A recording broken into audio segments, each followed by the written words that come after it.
अवधीच फिरते घडती एक वेळा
अवघीच तीर्थे घडती एक वेळा, चंद्रभागा डोळा देखलिया. अवघीच पापे गेली दिगंतरी, वैकुंठ पंढरी देखलिया. अवघिया संता एक वेळा भेटी, पुंडलिक दृष्टी देखलिया. अवघीच पापे गेली दिगंतरी, वैकुंठ पंढरी देखलिया. तुका म्हणे जन्मा आल्याचे सार्थक, विठ्ठलची एक देखलिया. अवघीच पापे गेली दिगंतरी, वैकुंठ पंढरी देखलिया. विठ्ठल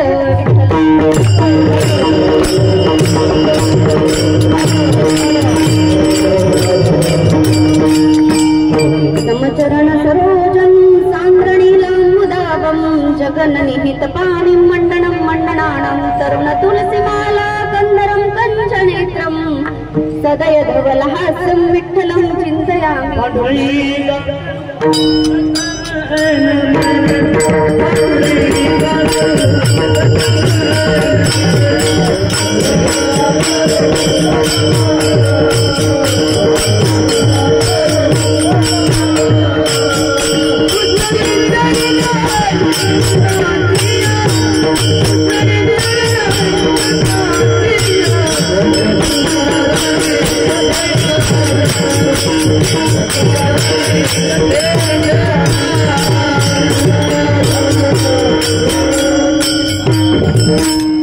पांडुरंगा करू प्रथम नमन दुसरे चरण संतांचिया. त्यांच्या कृपादाने कथेचा विस्तारू, बाबाजी सद्गुरु दास तुका. नमो ज्ञानेश्वरा नमो ज्ञानेश्वरा, निवृत्ती उदारा सोपान देवा. मुक्ताबाई नमो त्रिभुवन पावनी, आदत्रय जननी देवांची. नमो सद्गुरु तुकया ज्ञान दीपा, नमो सद्गुरु सच्चिदानंद रूपा. नमो सद्गुरु भक्त कल्याण मूर्ती, नमो सद्गुरु भास्करा पूर्ण कीर्ती. आता अग्नवाक विलासिनी, जे चातुर्यार्थ कला कामिनी, ते शारदा विश्वमोहिनी नमिली मिया. मस्तक हे पायावरी, या वारकरी संतांच्या. विठ्ठल विठ्ठल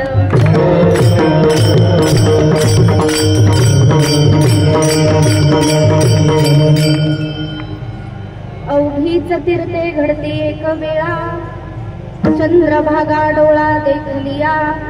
अवघीच पापे गेली दिगंतरी, वैकुंठ पंढरी देखलिया. प्राप्त प्रसंगी प्राप्त स्थळी कीर्तन रूपी सेवेकरता निवडलेला अभंग, परम मंगलमय परात्पर क्लेश्वर, अकारण करुणा मृणालय, भक्तमांचित कल्पतरू, भारतभूमीचे चिरंतन सौभाग्य, तत्वज्ञानाधिष्ठित सिद्धांत, धर्म व आदर्शाचे स्थान, सकल सुखांचा स्रोत, सिद्धांताचा खजिना, नवरसामृत सागर, प्रत्यक्ष मोक्ष गोडीची ही गोडी, पण शृंगाराचे रेखीवपण, पूजित मूल्यांची प्रसिद्धी, सकल कलांचा अधिराज, पुण्य प्रभावाची धार, पर्वतप्राय पातकांचा वज्राघाताने व्यासुक्त तेजाचे मोडून आलेले पुरुषार्थ, देवमान्य जनमान्य संतमान्य माझ्या श्री संत जगद्गुरु तुकोबाराय यांचा पंढरीचं महत्व सांगणारा 4 चरणाचा अभंग सेवेकरता निवडला. विठ्ठल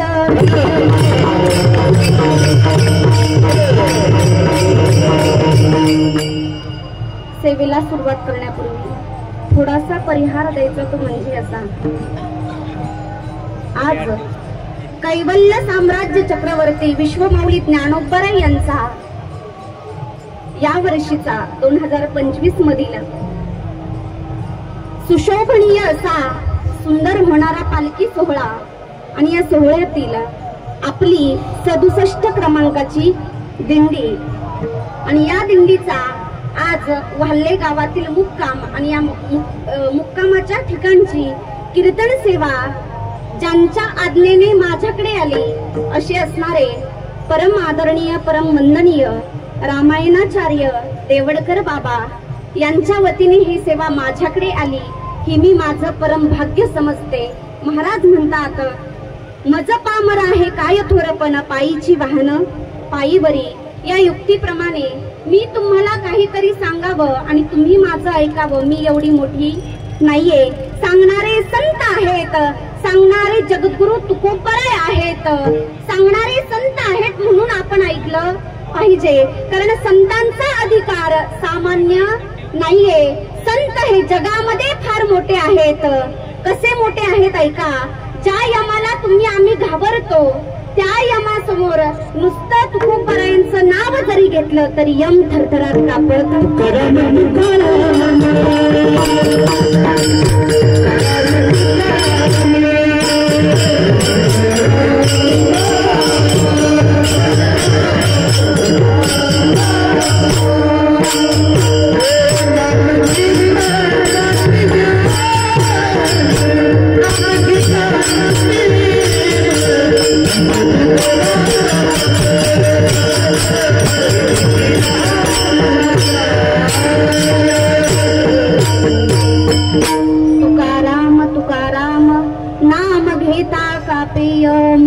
संतांचा अधिकार हा जगामध्ये मोठा आहे. संत किती मोठे आहेत आणि आपण संतांचं का ऐकलं पाहिजे ऐका.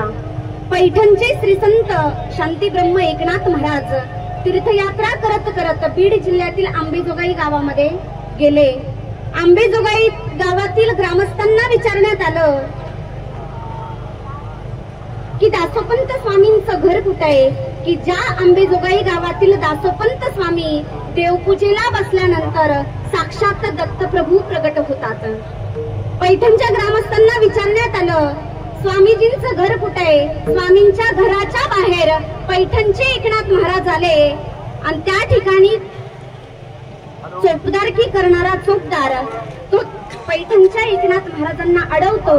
स्वामीजी देवपूजेला बसलेले आहेत, तुम्हाला आतमध्ये जाता येणार नाही. काही वेळ पैठणचे एकनाथ महाराज तिथेच बसून राहिले. स्वामीजींची देवपूजा आटोपली आणि स्वामीजींनी आवाज दिला, कोणी बाहेर आलंय त्यांना आतमध्ये पाठवून द्या. पैठणचे एकनाथ महाराज दासोपंत स्वामींचं दर्शन घेण्यासाठी आतमध्ये येतात. दर्शन घेतात आणि जाण्याकरता निघतात. कारण साधू एका ठिकाणी कधी थांबत नाहीत. परंतु जाता जाता आंबेजोगाईच्या दासोपंत स्वामींनी पैठणच्या एकनाथ महाराजांना विचारलं, तुम्ही कोण, तुमचं नाव काय, तुम्ही कुठून आलात. त्यावेळी एकनाथ महाराजांनी सांगितलं मी म्हटलं पैठणचा एकनाथ. एकेरी भाषेत सांगितलं. मग तिथं असं नाही म्हणले मी लय मोठा कीर्तनकार आहे, मी लय मोठा वादक आहे, मी लय मोठा गायक आहे. एकेरी भाषेत सांगितलं. मी म्हटलं पैठणचा एकनाथ. बरं. त्यावेळी पैठणच्या एकनाथ महाराजांनी सांगितलं, कधी काळी जर पैठणला आलात ना तर आमच्या वाड्यावरती नक्की या. काही वर्षांनंतर आंबेजोगाईच्या दासोपंत स्वामींना पैठणला जाण्याचा योग आला आणि पैठणच्या ग्रामस्थांना विचारण्यात आलं. तो म्हटले एकनाथ कुठे राहतो. काय म्हणले, एकनाथ कुठे राहतो. त्यावेळी पैठणच्या ग्रामस्थांनी सांगितलं, हो महाराज, शांती ब्रह्मश्री संत एकनाथ महाराज म्हणा. एकनाथ महाराज असं कुणी म्हटलं पाहिजे, लोकांनी म्हटलं पाहिजे. आपण स्वतःला किती किंमत देतो यापेक्षा लोक आपल्याला काय समजतात हे महत्वाचं आहे. त्या ठिकाणी नाथबाबांच्या वाड्याच्या बाहेर दासोपंत स्वामी येतात आणि जो प्रकार आंबेजोगाईला घडला होता तोच प्रकार इकडे नाथबाबांच्या वाड्याच्या बाहेर घडतो. नाथबाबांच्या वाड्याच्या बाहेर चोपदारकी करणारा चोपदार तो दासोपंत स्वामींना अडवतो आणि स्वामीजींना एवढा राग येतो की स्वामीजी म्हणतात, अरे हा साधा चोपदार याने मला अडवावं. मी देवपूजेला बसलो की साक्षात दत्तप्रभू प्रगट होतात. हा साधा चोपदार. ज्यावेळी त्या दासोपंत स्वामींनी चोपदाराकडे बघितलं आणि मनामध्ये विचार करतायत, अरे याला मी कुठंतरी बघितलं, पण कुठं बघितलं. बघा, एखाद्या माणसाला आपण आपल्या गावामध्ये पाहतो आणि त्याच माणसाला ज्यावेळी आपण तालुक्याच्या ठिकाणी पाहतो त्यावेळी आपल्याला सुद्धा वाटतं, अरे याला मी कुठंतरी बघितलं. दासोपंत स्वामी चोपदाराकडे बघतायत आणि पाहतच राहतायत का, दत्त चोपदारी.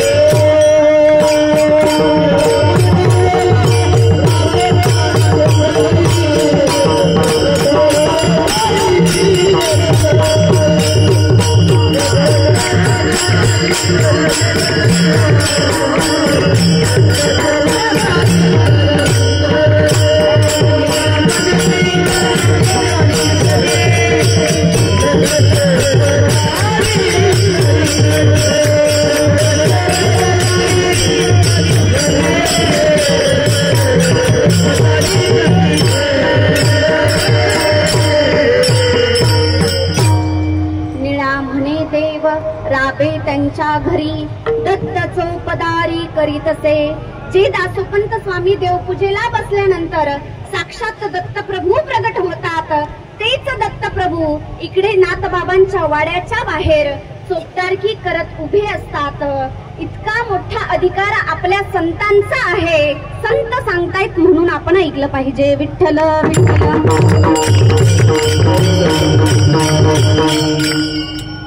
वारी म्हणजे काय, वारी का करावी. जसं बघा, व्यावहारिक जीवनामध्ये आपल्या घरी जनावर असतात ना, गाई म्हैशी. त्यांचा जो खुराक असेल, त्यांना जे खायला लागतं ते द्यावं लागतं. ते दिल्यानंतर ते जसे सुरळीत चालतात तसे हे वारकरी आहेत. आपल्या वारकऱ्यांचं खऱ्या अर्थाने खुराक जर काय असेल तर ते म्हणजे वारी आहे. विठ्ठल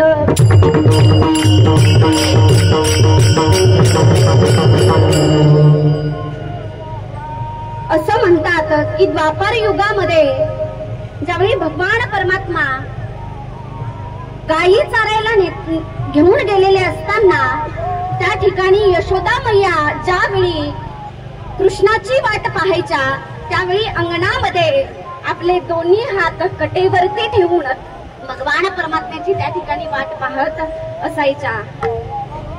तसं त्या पंढरीमध्ये माझा भगवान परमात्मा आपले दोन्ही कर कटेवरती ठेवून या वारकऱ्याची वाट पाहतोय. विठ्ठल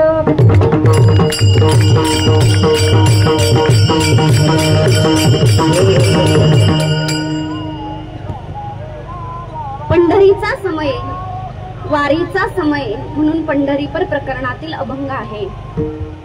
महाराज जे हाडाची वारकरी आहेत ना, त्यांना वारी आली की संपदा सोळा नावडे मनाला लागला टकळा पंढरीचा.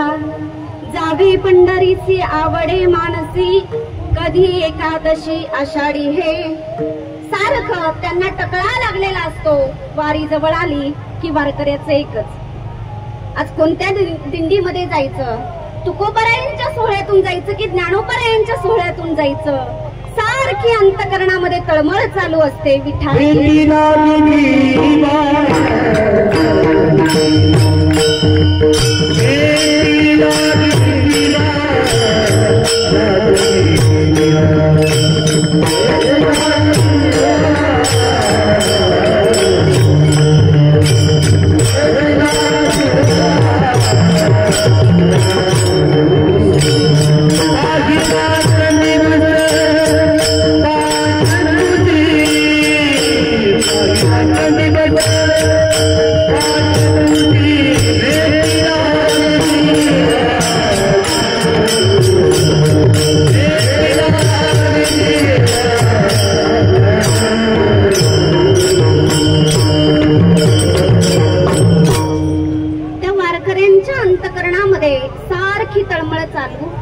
भेटी लागी जीवा, लागली से आस विठाई जननी भेटे केव्हा, जावे पंढरीसी ऐसे माझे मनी, विठाई जननी भेटे केव्हा, न लगे त्यावीन सुखाचा सोहळा, लागे मज ज्वाळा अग्नीचिया. अंतकरणामध्ये सारखी तळमळ चालू असते, विठ्ठल विठ्ठल. संतांच्या ग्रंथाचा जर आपण विचार करायला गेलं तर सगळ्या संतांनी पंढरीचं वर्णन केलेलं आहे. काही काही अभंगामध्ये पंढरीचं वर्णन केलं, काही काही अभंगामध्ये पुंडलिक रायांचं वर्णन केलं, तर काही काही अभंगामध्ये देवाचं वर्णन केलं. विठ्ठल विठ्ठल.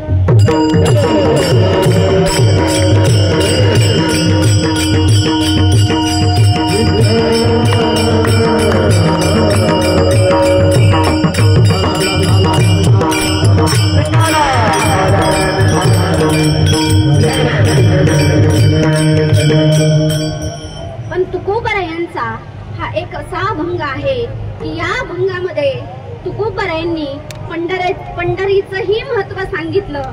जेवढं पंढरीचं महत्व सांगितलं तेवढं चंद्रभागेचंही सांगितलं. चंद्रभागेचं जेवढं सांगितलं तेवढं देवाचंही महत्व सांगितलं आणि तेवढं चंद्रभागेचंही सांगितलं. विठ्ठल विठ्ठल.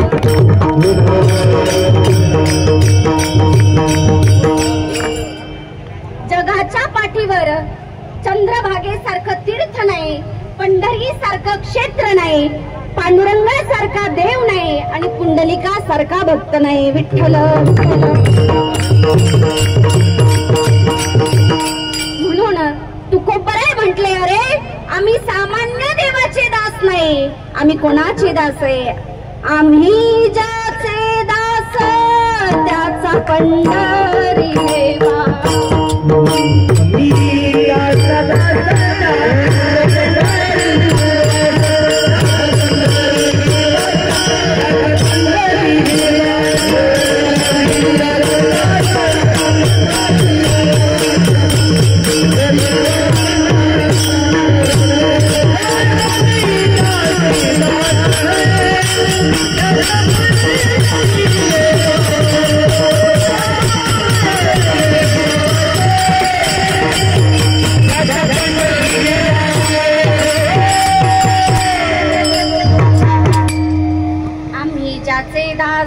त्याचा पंढरी हे वास. आम्ही कोणाचे दास आहे? अष्टविनायक करणारे, सप्तपुऱ्यांना जाणारे.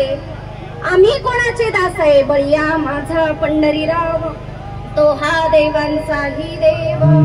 अशा देवाचे आम्ही दास आहे की पंढरीमध्ये चंद्रभागेसारखं तीर्थ नाही, पुंडलिकासारखा भक्त नाही, पांडुरंगासारखा देव नाही आणि चंद्रभागेसारखं तीर्थ नाही. मी नाही म्हणत, तुकोबराय म्हणतात, ऐसी चंद्र.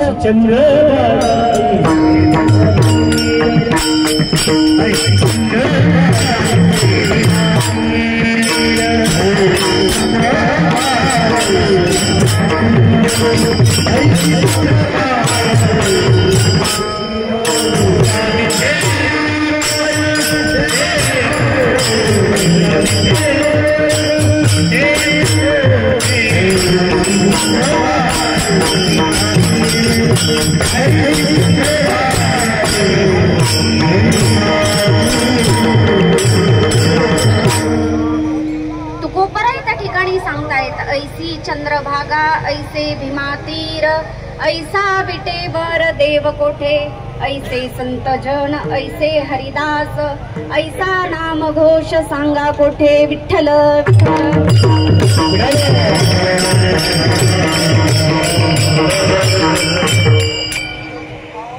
या ठिकाणी पंढरीमध्ये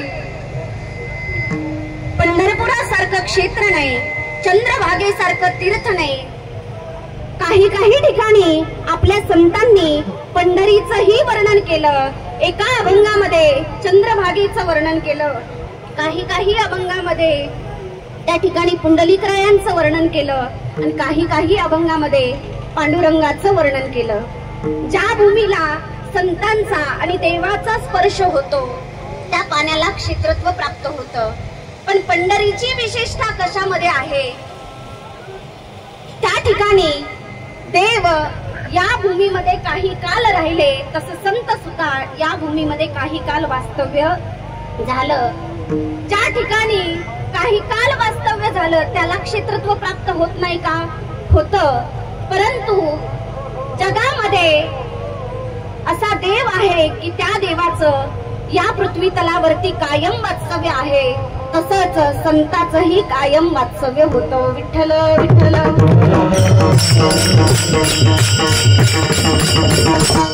जसं गोकुळामध्ये देव राहिले पण काही काल राहिले, द्वापार युगामध्ये कृष्ण परमात्मा राहिले, काही काल राहिले, अयोध्येमध्ये रामप्रभू राहिले, काही काल राहिले, पण पंढरीमध्ये माझा भगवान परमात्मा आजही आहे. तसं संतांचं आहे. पैठणला नाथ महाराज राहिले, काही काल राहिले, अरणला सावता महाराज राहिले, काही काल राहिले, देहूला तुकोबाराय राहिले, काही काल राहिले, तेरला बरोबा काका राहिले, काही काल राहिले, परंतु आळंदीला ज्ञानोबाराय आजही आहेत.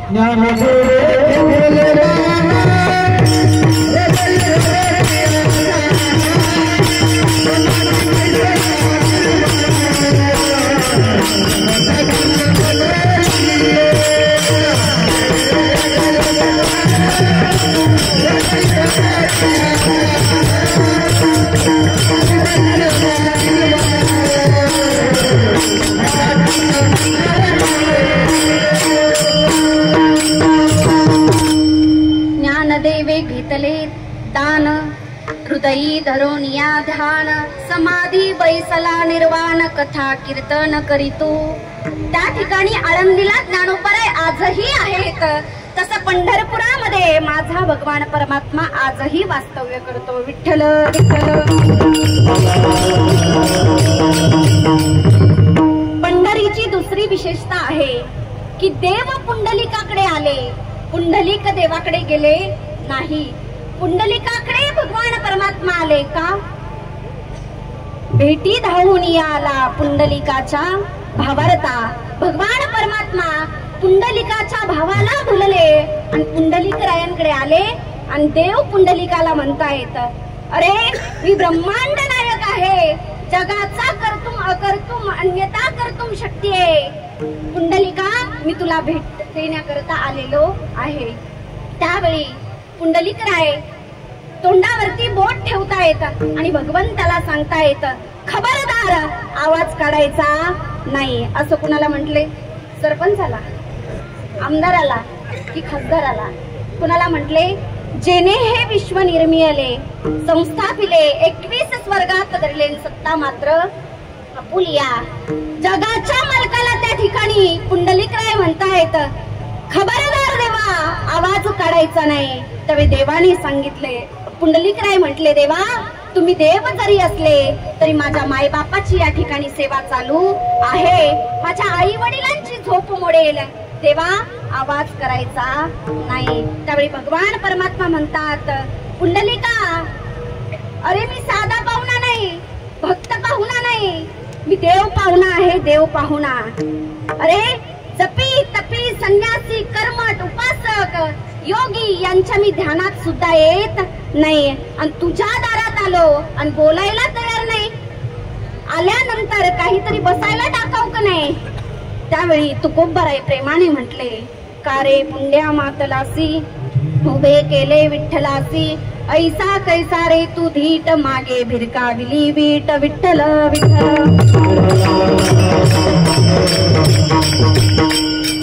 देवाला त्या ठिकाणी सांगितलं, शांत रहा, क्षण एक मौन धरोनिया रहा.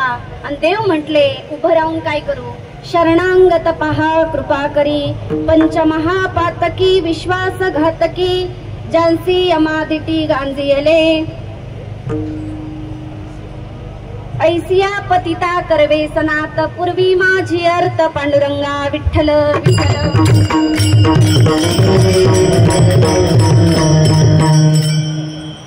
त्या ठिकाणी देवाने पुंडलिकाला विचारलं की या ठिकाणी मी उभं राहून काय करू? त्यावेळी पुंडलिकराय म्हटले, देवा तुम्ही माझं गाव सोडून जायचं नाही, नच जावे देवा माझे गावे हुनी. देवा तुम्ही जायचं नाही माझं गाव सोडून. त्यावेळी पुंडलिकराय म्हटले, पुंडलिका मी तुझ्या भावाला भुललो, भक्तीला भुललो, तुझ्या सेवेला भुललो. काहीतरी मागणं मागा, माग बापा काही आवडी ते घेई. पुंडलिकराय म्हणतात, देवा तुम्ही इच्छा केली ना की काहीतरी मागा, मग माझी एकच इच्छा आहे की तुम्ही माझं गाव सोडून जायचं नाही. म्हणून भगवान परमात्मा आजही पंढरीला वास्तव्य करतात. विठ्ठल विठ्ठल.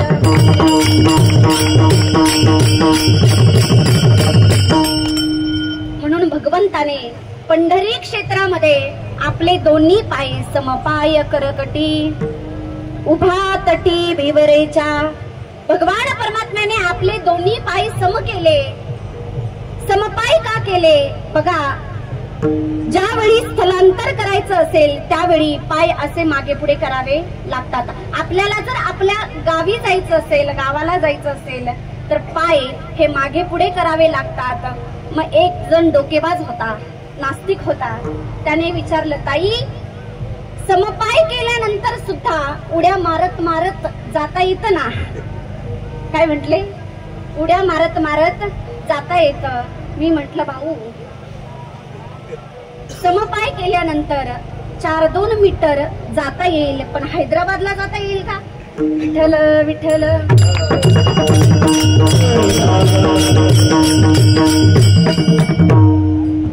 त्या ठिकाणी भगवान परमात्म्याने पंढरी क्षेत्रामध्ये पुंडलिकाला सांगितलं की मी तुझं गाव सोडून जाणार नाही. युगे झाली 28 उभा पुंडलिका पाठीस. म्हणून पंढरीचं काय वर्णन करायचं महाराज. सगळ्या संतांनी त्या त्या अभंगामध्ये पंढरीचं महत्व सांगितलं, चंद्रभागेचं महत्व सांगितलं, पांडुरंगाचं महत्व सांगितलं, पुंडलिकाचं महत्व सांगितलं. पण या अभंगामध्ये 4ही जणांचं महत्व सांगणारा हा अभंग आहे. विठ्ठल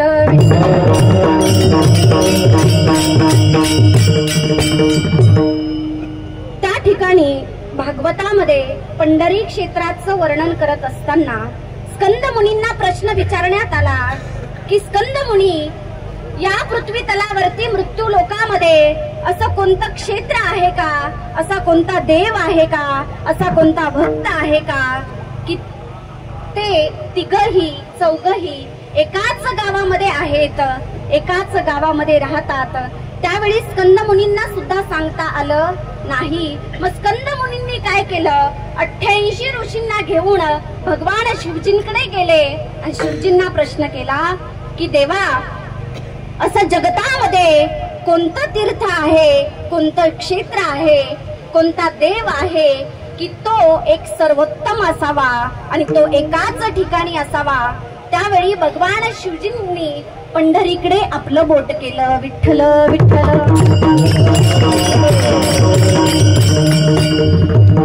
काशी असं क्षेत्र आहे की त्या क्षेत्राला ज्ञानाचा प्रवाह म्हणतात.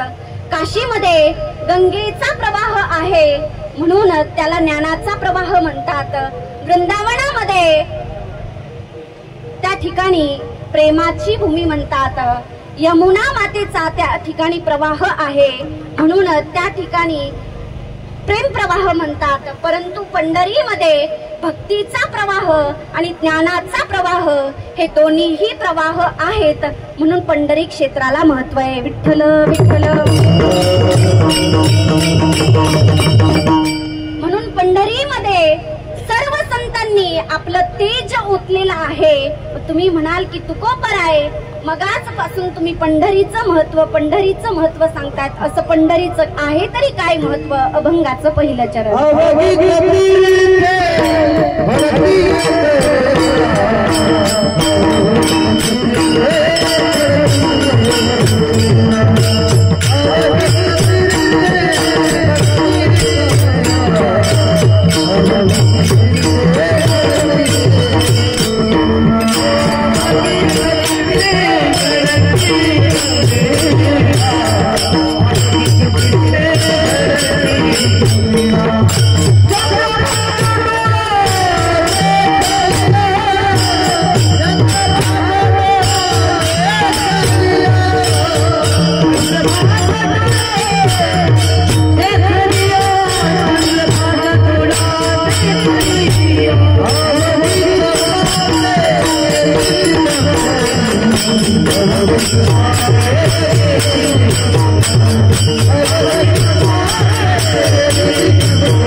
अवघीच पापे गेली दिगंतरी, नाही अवघीच तीर्थे घडती एक वेळा.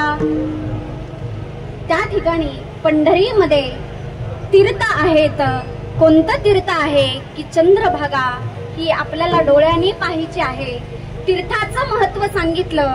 त्या ठिकाणी 3.5 कोटी तीर्थ सांगितले. आणि 3.5 कोटी तीर्थ का देवाने निर्माण केली तर आपल्या अंगावरती, आपल्या शरीरावरती 3.5 कोटी रोमांच चिन्ह आहेत. एका एका पापा करता देवाने एक तीर्थाची निर्मिती केली त्या ठिकाणी. मग आता मला सांगा, आपण या 3.5 कोटींपैकी किती तीर्थ पाहिले? तीर्थयात्रेला जाता का तुम्ही? आपले देवडकर बाबा दरवर्षी तीर्थयात्रेचं आयोजन करतात. त्या ठिकाणी किती तीर्थ पाहिले आपण? 550, जास्तीत जास्त 500. खाली किती उरले? मग ते पाहिले का आपण? नाही पाहिले. मग ज्ञानोबरायांनी आपली सोय केली. तीर्थे जे त्रिभुवनी आणि ते घडती समुद्र अवघानी. त्या ठिकाणी ज्ञानोबराय सांगतायत की सर्व तीर्थ हे समुद्राला जाऊन मिळतात. मग तुम्ही काय करा, समुद्राला त्या ठिकाणी जा आणि स्नान करा. लोक म्हटले ज्ञानोबराय समुद्राला आम्ही जाऊ, पण समुद्राला गेल्यानंतर त्या ठिकाणी सुनामी लाट ज्यावेळी येते त्यावेळी आम्ही मागे सुद्धा येऊ शकत नाही. मग त्या ठिकाणी तुकोबराय म्हटले की समुद्राला न जाता पंढरपूरला चला. का पंढरपूरला जायचं? भीमा तीरी एक वसविले नगर.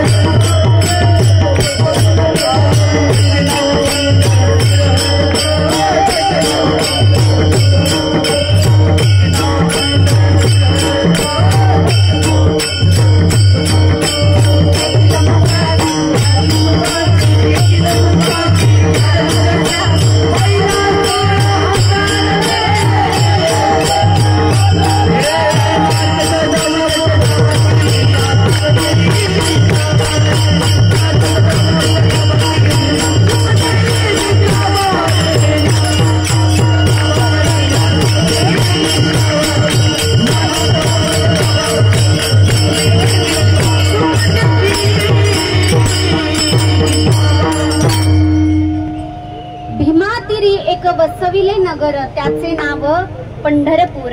त्या पंढरपूर नगरीमध्ये चंद्रभागेसारखं तीर्थ आहे. म्हणून ती चंद्रभागा आपल्याला या डोळ्यांनी पाहायची आहे. चंद्रभागा डोळा देखलिया. चंद्रभागा डोळ्याने पाहिल्यानंतर काय होईल तर आपल्या जीवनातील पाप दोष निघून जातील. लोक म्हटले चंद्रभागा डोळ्यांनी पाहायची म्हणजे स्नान करायचं नाही का? चंद्रभागा ज्यावेळी आपण डोळ्याने पाहतो त्यावेळी पाप आणि दोष जातात. तर त्या चंद्रभागेमध्ये ज्यावेळी आपण स्नान करू त्यावेळी महापाप जाणार. म्हणून चंद्रभागे स्नान तुका मागे हेची दान. विठ्ठल विठ्ठल.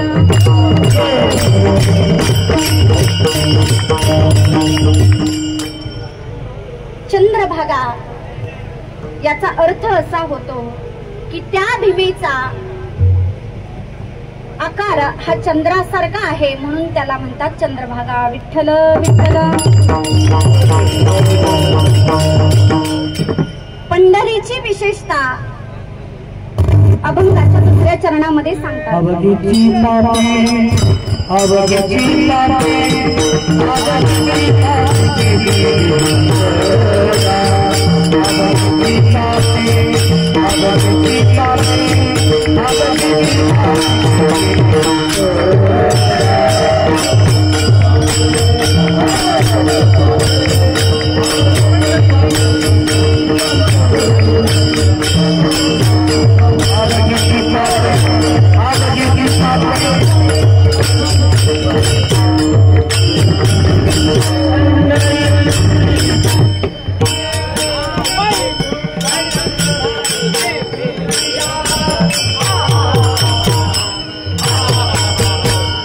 महाराज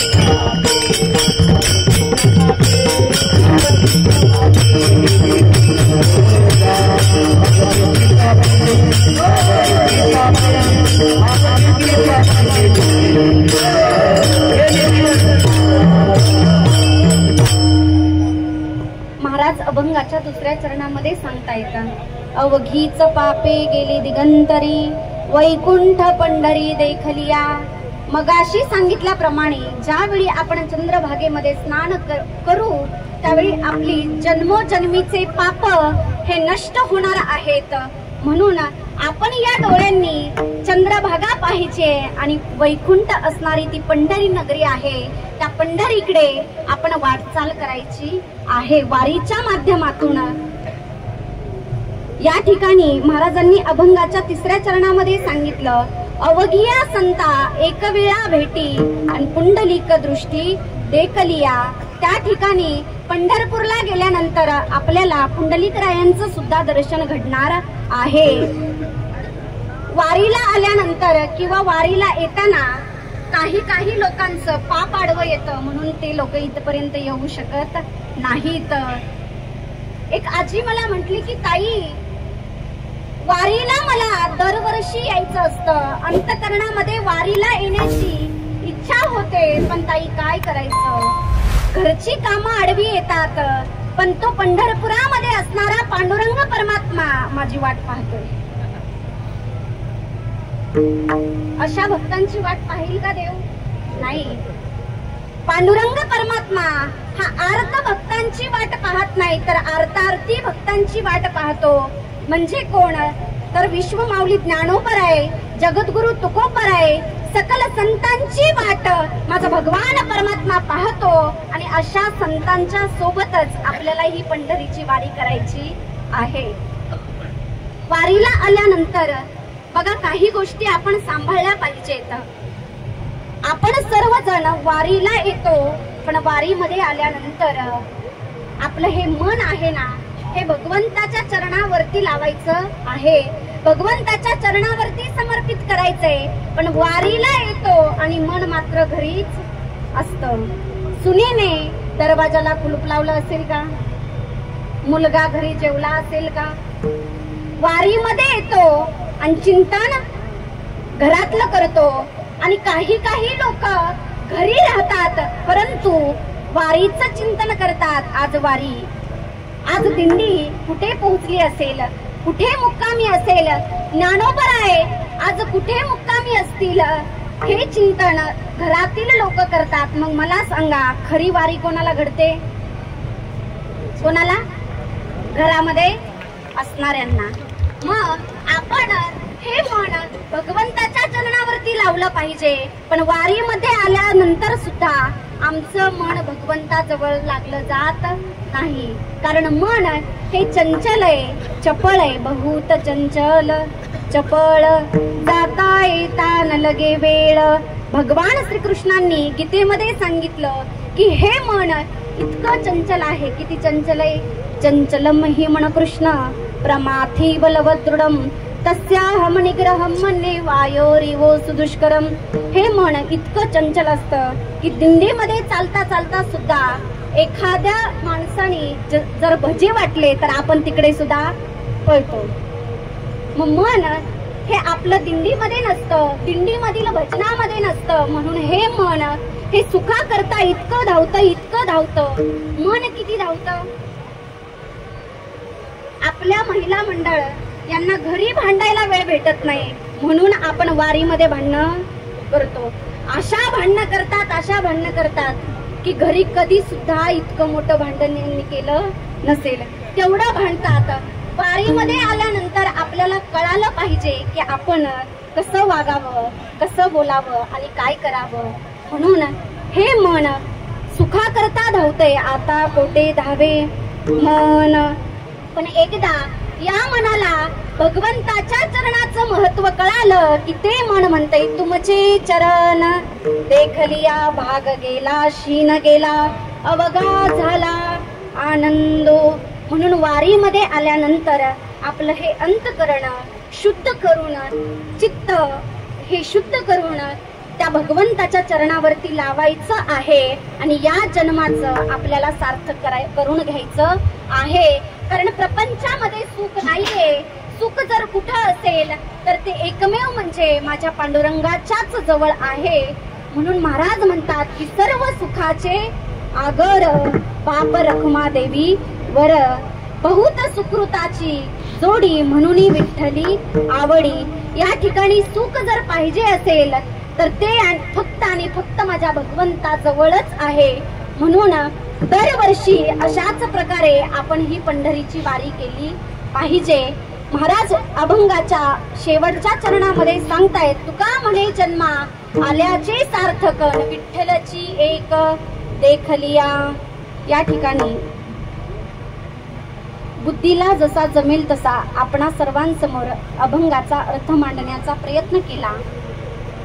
या ठिकाणी आपल्या दिंडीमध्ये आपण सर्वजण ज्येष्ठ श्रेष्ठ आहात. थोडक्यात छोटासा प्रयत्न आपणासमोर बोलण्याचा मी केला. जे काही चुकीचं असेल ते माझ्या बुद्धीचे दोष आणि जे काही चांगलं असेल ते माऊलींची कृपा, पांडुरंगाची कृपा आणि गुरुवर्यांची कृपा. या ठिकाणी आपल्या दिंडीमध्ये दरवर्षी ज्यांचा सहभाग असतो असे असणारे परम आदरणीय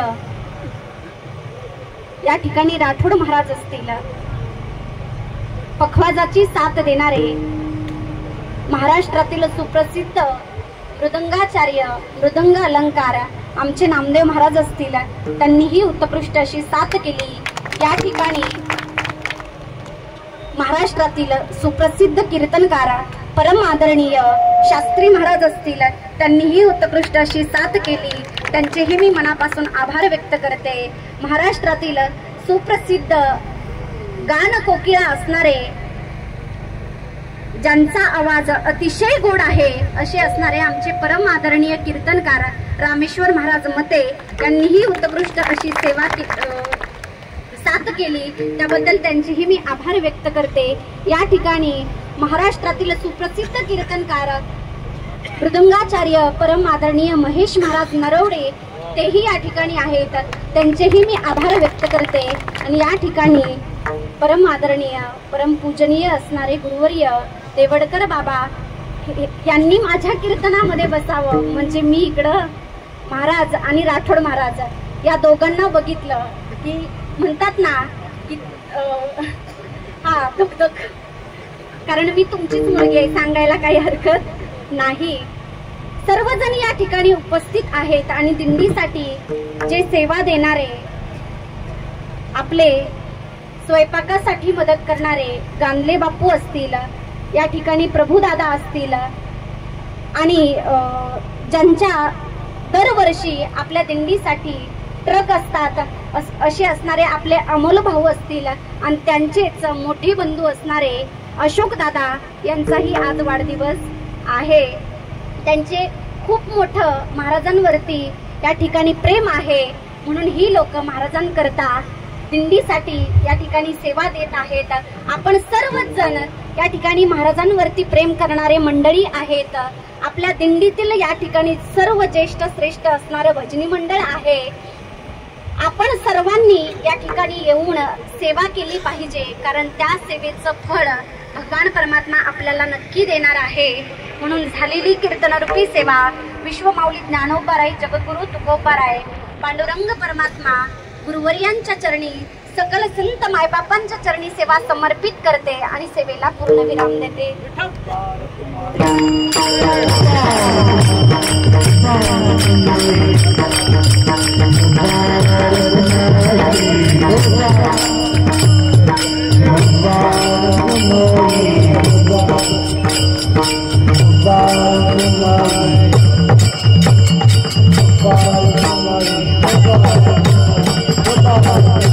Opa!